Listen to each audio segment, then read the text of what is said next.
نبدأ بالصلاة على رسولنا الكريم محمد صلى الله عليه وسلم، فصلوا على خير البشر.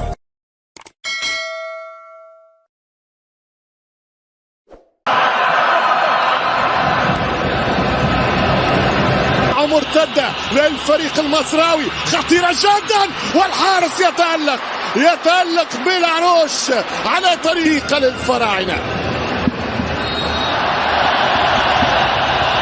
رسميا 3 أندية في آخر السنوات. المنتخب المصري الأول صار يعرف يلعب ويخرج من المطب ولا هدف بين التصفيات والنهايات، ويبدأ مباراة الفاينل بإبداع في ولا دقائق.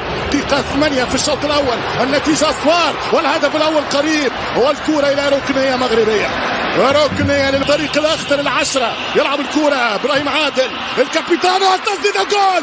عالمي يا مصري، عالمي عالمي عالمي، حتى له من طنجة. مش ممكن جول عالمي للمنتخب المصري. 1-0. هو شحاتة، هو محمد شحاتة. هل هو شحاتة 17 ومحمود صابر السبعة؟ عودي الصورة، اعطيني الكرة، هات الفرجة، هات يا ابو زيد. بذكريات بيبو خطيب، بذكريات المعلم شحاتة، بذكريات فاروق جعفر. ترجع الكرة الفريق المغربي، يمشي بالكرة الزلزولي والبرسا، وصابر يقول له أنا موجود، أنا محمود. الانطلاقة من محمود. المنتخب المصري 10 دقائق رائعة جدا، ذكية برشا. وحكاوا الأولاد في الاستوديو وأنا نشاطرهم الرأي أنه خبرة روجيريو تتابعنا عبر قنوات البين سبورتس. ورقة حمراء على محمود صابر، ورقة حمراء.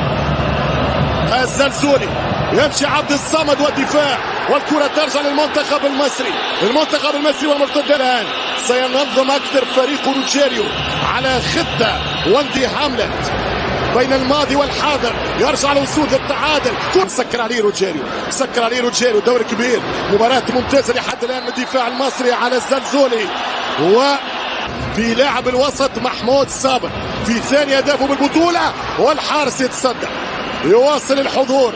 حمزة على كرة خطيرة، المغرب الفرديات العرضية خطيرة وصعبة جدا، والكرة تخرج. شوف الهدوء، شوف التغطية من رقم 4 الظهير أحمد عيد، ممتاز جدا، ما خافش ما ارتبكش ما عطاش. مسكر روجيريو على القويين في المغرب، مسكر على المنتخب المغربي. هجوميا المغرب ماهاش لاقيه لعبها. الزلزولي تحت المحاصره والسيباري تحت الصيبين في تقييمه لهذا المنتخب. في فتره كانوا متفائلين برنا الدربيات. الكره تمشي طويله، المغرب تهاجم، ترجع الكره خطيرة جدا بعد خطأ في الدفاع، صعبة جدا، وجول.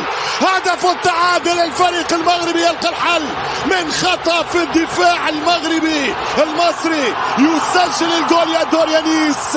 رضا بكراوي جول. التعادل الأسود.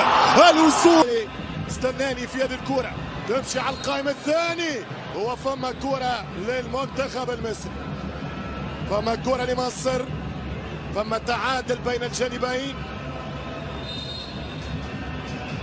نجوم الكرة الافريقية من كريم حكي الى وائل جمعة الى كالوتشا وجي اوكوشا. هذه ايضا استثمار من فولتا العليا بوركينا فاسو الى شمال القارة الى جنوبها، وانت يعمل ليستا والشورت ليست، واستدعى الاكثر من نجوم القارة الافريقية بمختلف الاجيال. سنوات توقع عليه الكاس. يمشي بالكرة ابراهيم عاد الى حلم افريقيا مع المنتخب المصري. يمشي كرة ممتازة المنتخب المصري، والدفاع المغربي موجود. ضغط فقط. سؤال على الطاير، هل بدنيا خنوس حط الكرة مرة أخرى، بلال خنوس، والدفاع يتصدى. يعني بنقص عددي 60 دقيقة المنتخب المغربي كرة واحدة. المنتخب المصري يخطر، والمرتده خطيره، والكره جت الفيصل، ويتقدم اسامه اوس حط الكره خطيره ملعوبه، وفيها كره صعبه، والدفاع يتصدى، والحكم يقول العب، والكره ملعوبه وحده فنيا. انت رائع يا عادل. هذا يتخطط لبعيد وتجيب ناس في المكان المناسب والرجل المناسب. هذا اختصاص وفورماسيون، تكوين، تعامل مع الشبيبه. ترجع كره للمنتخب المغربي، ضربه مرمى ما فيها شيء، وقرار سليم من الكيني بيتر صابر سلسولي اذا هرب فما حاجه، والكره الثانيه والدفاع ممتاز وموجود، والكره ترجع للمنتخب. احمد عيد هلق امام السلسولي موسير، هنا كره ممتازه وتسديده بتاع هدف، والاولى يعود الثانيه السيباري، والمصري يعود بقوه، واسد الاطلسي يكسب الثنائيه. اصرار روح سلسولي خطيره جدا، سلسولي والدفاع عطوا ثلاثه مصريين، ترجع الكره مغربيه، هذه التوسيعه وين الراسيه، هي بالراس جات من الدفاع، ممتاز عبد المجيد حسام عبد الكره الثابته هي السلاح، الكره على القائم الثاني بالراس ورجعت من الدفاع وكره خرجت في تنفيذ الكره. ما فيش خطا من مدرب من حكم من لاعب. ترجع الكره ما يحاول يشوط كره وتمشي ضرب. احنا تنكفلوا من هنا من تونس ولا شك كره عندها قيمه. خلينا نحكيو لمن يعيش لحظة التتويج الافريقي هنا في الرباط. ممتازة مغربية عرضية ويخرج الدفاع والحارس، والكرة ترجع من الحارس حمزة علاء. سنتابع الكرة، كرة ممتازة والتسديدة ممتازة، والهدف الثاني كان قريب. التسديدة من الصابيري في الشوط الثاني أفضل بكثير، أو السيباري، يحصل على الصابير ومعاه صلب الموضوع. والثاني عمراوي، والثاني 1-2 عديها مونتاج اسبقيه، يمشي بالكره والراسيه ترجع الكره على الاطراف، محاولة البحث على توسيعه ومسكرها قدام احمد عيد الباك اليمين لمصر. شحاته خطيره جدا، يمشي اسامه حتى كره مش صعبه، خطيره جدا، انطلاق عرضيه المنتخب المصري وكره البطوله الى ركنيه. الكورنير عرضيه خطيره والدفاع بامتياز، كره للصمد، يلعب الكره والدفاع المغربي موجود، خطيره لفيصل وفي خط نعم موجود في دفع. فما عمليه كش طنجة أكادير وقلب البيضاء كاسا، انطلاقا من كورتيش الرباط، خطيرة جدا ممتازة جدا. يقرب العيد، حط الكرة عيد يلعب كرة له بعد 30-40 سنة، مجرد إشارة في قراءة لكتاب التاريخ. ترجع الكرة عن طريق العمراوي، ترجع كرة مغربية، يمشي بكرة خطيرة جدا، والثاني والبطولة فوارق. شوف المغرب من كرة كاد يسجل بطولة وانتصار، خطأ في عمق الدفاع، أول هفوة في الوسط المصراوي. هل تكون الأولى اليوم في الرباط؟ المغرب تدافع، مصر تحاول، عرضية جديدة وضربة مرمى ضاعت المنتخب المصري. الآن اللي يسجل بطل افريقيا يتقدم ابراهيم فيصل خطيره، التسديده، يلا الله على كوره. يوم اهداف للتاريخ، غدارة على القائم الثاني لأسود الأطلسي، يمشي بالرقم 2 ظهير ويمين، يلعب جناح، ضربة راس، لا حارس موجود يصعد فوقه.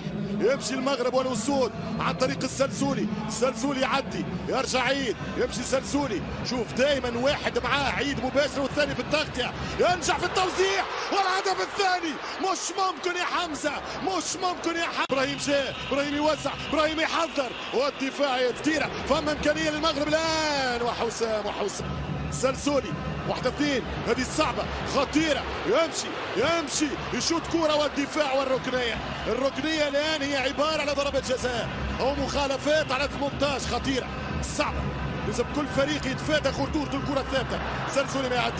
سلسولي ما يعدي الكرة للمنتخب المصري في الدفاع، التسديدة مغربية. في الشوط الإضافي الأول الأسود تحاول أن تتكلم،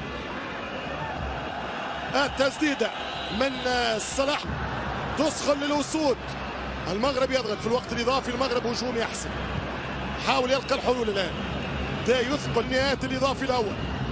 ترجع كرة سلسولي، عبد الصمد يواصل التحدي مع عيد، يعمل مراوغة والدفاع والشوطة والثاني، والكرة قريبة وعجيبة ومريبة ومثيرة وغريبة. سلسولي أعطي الكرة السلسولي وعبد الصمد يتصرف عبد الصمد، والكرة ضربة مرمى المنتخب المغربي. وضعية مصر الآن صعبة لأنه المغرب حس بدنيا متفوق ورجع الانتعاش اللي قلت عليها خطيرة بماذا سندخل الشوط الإضافي 1-1 ولا 2-1 جول جول جول جول جول جول مغربي بالهدف الثاني. الكل انتظر الزلزولي ولكن جاءت القذيفة من القادمين من الخلف. المغرب تخطف البطولة في آخر رداءات الوقت الإضافي وخطأ قاتل من حمزة اللي عمل دورة كبيرة ولكن يصير في كرة القدم قوية قريبة. تمركز الدفاع كان متأخر ولكن حط الكرة للرقم 14 أسامة الكوتشينج لعصام الشرعي والهدف الثاني يا عصام 2-1.